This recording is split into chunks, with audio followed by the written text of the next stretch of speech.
The Vietnam War was one of the most controversial and defining conflicts of the 20th century. It wasn't just a war fought in the jungles of Southeast Asia, it was a battle for the soul of a divided nation, both in Vietnam and the United States. From its roots in colonial history to the global Cold War struggle between communism and democracy, Vietnam became a flashpoint that engulfed millions in tragedy, turmoil, and transformation.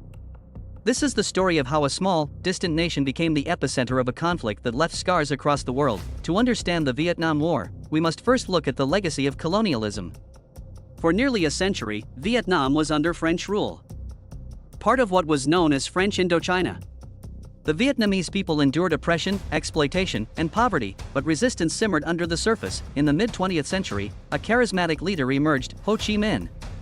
A nationalist and a communist, Ho Chi Minh founded the Viet Minh, a revolutionary group determined to achieve Vietnamese independence. In 1954, after years of guerrilla warfare, the Viet Minh achieved a stunning victory over French forces at the Battle of Dien Bien Phu. This marked the end of French colonial rule and led to the Geneva Accords, which divided Vietnam at the 17th parallel into the Communist North, led by Ho Chi Minh, and the anti-Communist South.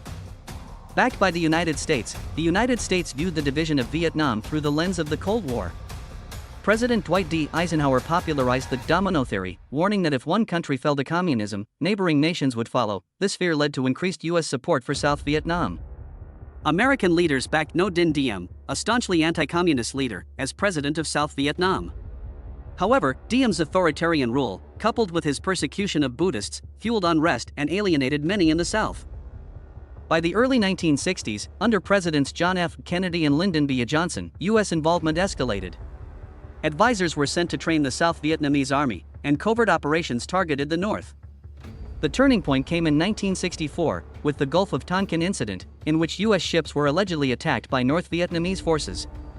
This incident prompted Congress to pass the Gulf of Tonkin Resolution, giving Johnson broad authority to expand military operations. By 1965, the United States was fully committed to the Vietnam War. Operation Rolling Thunder, a massive bombing campaign against North Vietnam, was launched, and American ground troops arrived in large numbers. The war quickly devolved into a brutal and complex conflict. U.S. forces, equipped with advanced weaponry, faced an elusive enemy, the Viet Cong, communist guerrillas operating in the south. Using hit-and-run tactics, tunnels, and the dense jungle to their advantage, the Viet Cong inflicted heavy casualties. Meanwhile, the North Vietnamese army, supported by China and the Soviet Union, continued to send troops and supplies via the Ho Chi Minh Trail, a network of jungle paths that proved nearly impossible to disrupt. For American soldiers, the war was a nightmare of ambushes, booby traps, and an enemy that was often invisible. The use of chemical defoliants like Agent Orange to clear jungles caused long-term environmental and health damage. Further fueling controversy, as the war dragged on, public opinion in the United States began to shift.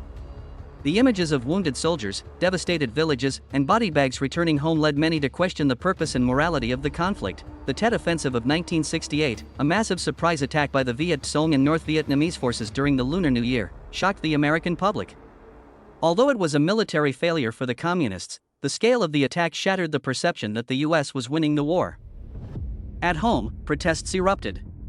College campuses became hotbeds of anti-war sentiment, with slogans like "Make Love, Not War" and "Bring Our Boys Home" echoing across the nation.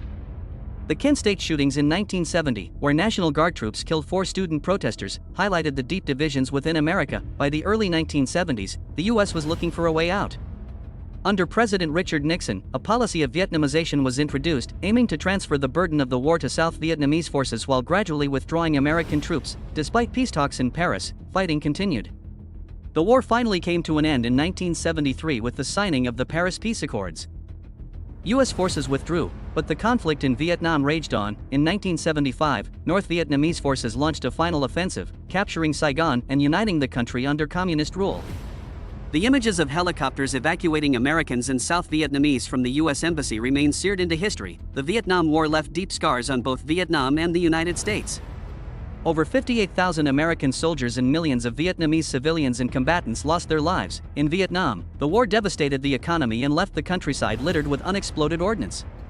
The psychological and physical toll on veterans was immense, with many suffering from PTSD and the effects of Agent Orange.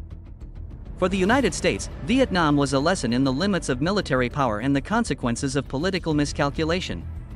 It also sparked a cultural and generational shift, challenging authority and reshaping the nation's identity. Today, the Vietnam War remains a powerful reminder of the complexities of war, the cost of division, and the resilience of the human spirit. The Vietnam War was more than a conflict, it was a mirror reflecting the struggles of a divided world and a divided nation. Its legacy continues to shape our understanding of war and peace. Thank you for joining us on this journey through history. If you found this story compelling, don't forget to like, subscribe, and share your thoughts. What lessons do you think we should learn from the Vietnam War? Let's discuss in the comments below.